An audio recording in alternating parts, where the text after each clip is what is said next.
The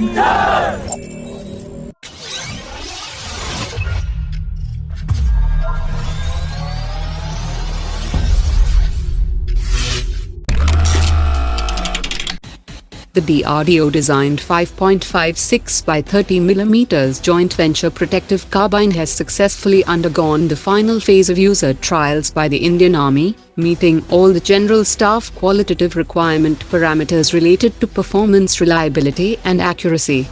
The Indian Army's emergency requirement of 93,895 carbines can be met with the CAR 816 carbines from the UAE-based firm Caracal, while the larger order for more than 350,000 carbines has been reserved for the Indian industry, in which the DRDO's joint venture protective carbine will compete with other carbines offered under the Make in India initiative, including P-72 carbine of SSS Defence, F-90 carbine under a joint venture between Kalyani Group and Thales Australia, and Israeli Taver X-95 carbine in partnership with Punch Lyad.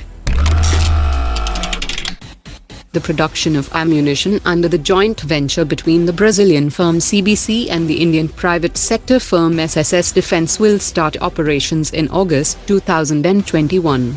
Along with the requirement of Indian Armed Forces, the joint venture will also reach out to the neighbouring countries for exports. While the deal for local production of 6.5 lakh AK-203 rifles is not yet signed, SSS Defence is working to soon unveil a 7.62 by 39 mm rifle, which is a modification of the company's existing P-72 rifle, in which the short-stroke piston will be replaced with a long-stroke piston, and will be offered to the Indian Army as an indigenous alternative. Garden Reach Shipbuilders is all set to launch the first P-17A stealth frigate for the Indian Navy on 14 December, and while the Project 17A will have the same ELM 2248 radar system to acquire targets for the Barak 8 missiles and BrahMos system similar to the Kolkata class destroyers, there are reports that the P-17A frigates will also be equipped with an advanced naval variant of the LTR-25 Lanza radar system as a secondary radar from Spanish company Indra.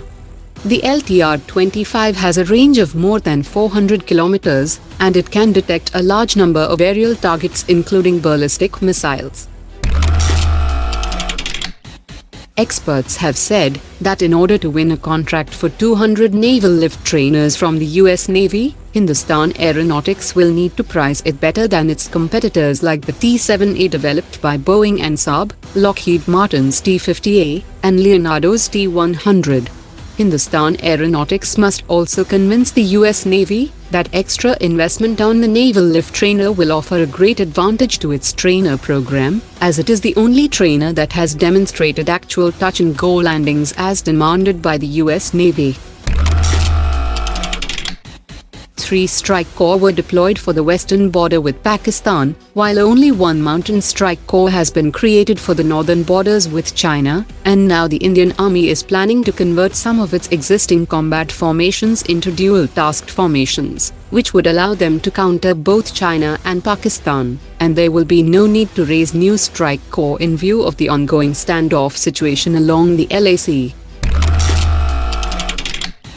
The Indian Army Chief is on a 6-day visit to United Arab Emirates and Saudi Arabia, and this visit is designed to create a military alliance with 2 Gulf powers, and he could discuss the possibility of irregular joint military exercises with the 2 Gulf partners, as well as joint production of defense equipment. The UAE and Saudi Arabia have both expressed interest in purchasing the BrahMos supersonic missile system from India, and the Gulf could be a lucrative market for Indian defense products.